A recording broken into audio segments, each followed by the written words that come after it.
Hello and welcome to this episode from the C&I Energy and Storage Summit, the Zambia edition.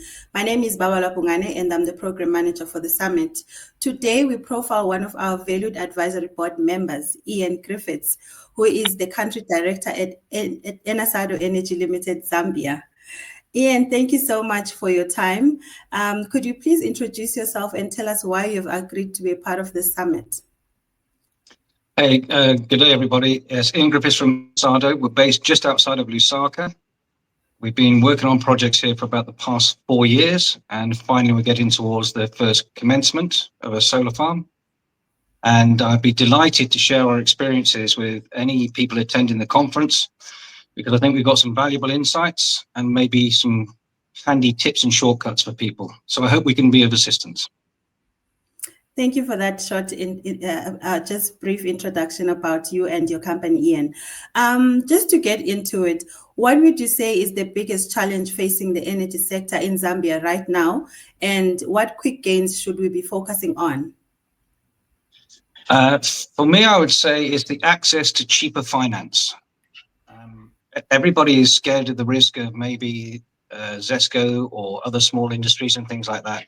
As a result, they pump the price of the finance, which makes life for everybody quite difficult. So when you hear of all of these people in the various COP26, 27s claiming they will help Zambia or other nations, actually trying to elicit better rates of finance is one of the biggest challenges.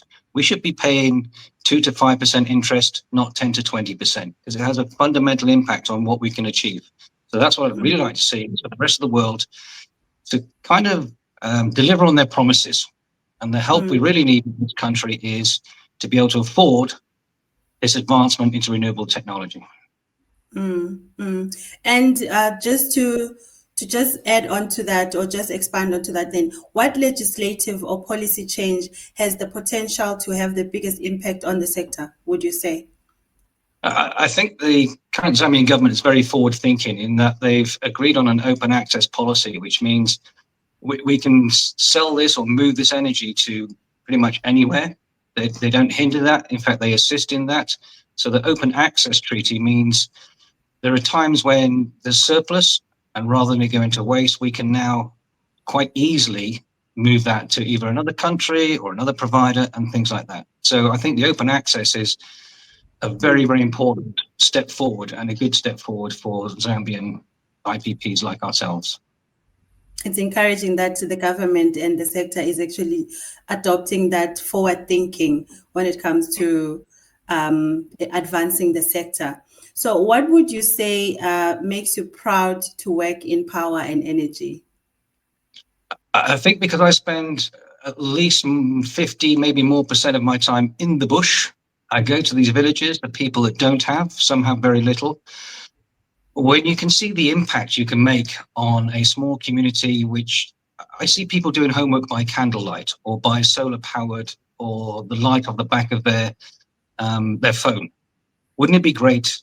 And this is what keeps me going. Wouldn't it be great if they could just have 1 or 2 light bulbs? That's the start of everything. And from that, they can develop. And, you know, within the next generation, they'll get used to turning on a light switch and everything turns on. That's what drives me, is knowing that I can leave a legacy behind to say, look, these villagers have electricity. They didn't have this before. Energy access is really critical for everyone to, because there's this statistics that they always quote mostly when they write reports, and I don't know if it's still accurate when they say over 600 million Africans don't have access to light. With so much work that you and other developers are doing in the sector or on the continent, then I'd beg to differ. But I mean, I'm happy to hear that it's one of your motivators to be working in this sector. But now let's get a little bit more personal, just to get to know you outside of your work. When you're developing these projects, what skill set or talent do you have that most people are not aware of?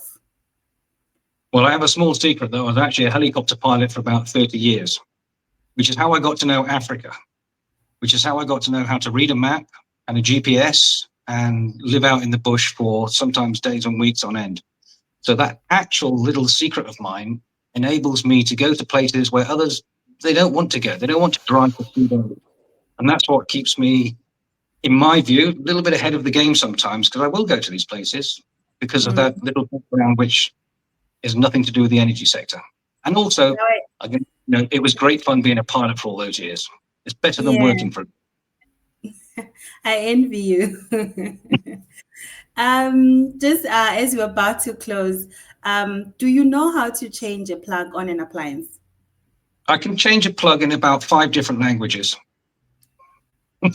Yes, it's one of the early skill sets you get, and I've been to most countries in Africa where you can't have too many interconnectors going into the wall. So I always end up with a pair of pliers, snip off my European or my African, whatever, and then I rewire that plug. And to be fair, I've only had 4 electric shocks in my life, all self-induced. But, I'm learning. You're saying it as if 4 electric shock is something to just dismiss, or it's something so minimal, but it's not. They're not so painful after the first one, I can assure you. Well, I'm glad you survived all of them, that we're able to speak with you today. In closing, what quote or book do you inspire yourself and others with? Okay, this is a bit of a left of field answer. There's a book called Make Your Bed. It's by a guy called William McRaven, who's a retired US Special Forces admiral. His book about Make Your Bed, he says that if you make your first thing in the morning, you start the day by achieving something.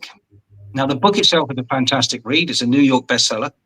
But just maybe you want to have a look at that. You can get it online. Make Your Bed, William McRaven, because there's so much more in that than you realize until you finish the book. I definitely have to get myself that book. I'll be looking out for it. Once again, thank you. Thank you for your time, Ian. And thank you to our viewers for watching. Stay tuned for more episodes as we introduce you to our EdBot members. Thank you. And thank you, everybody else. I hope to see you all in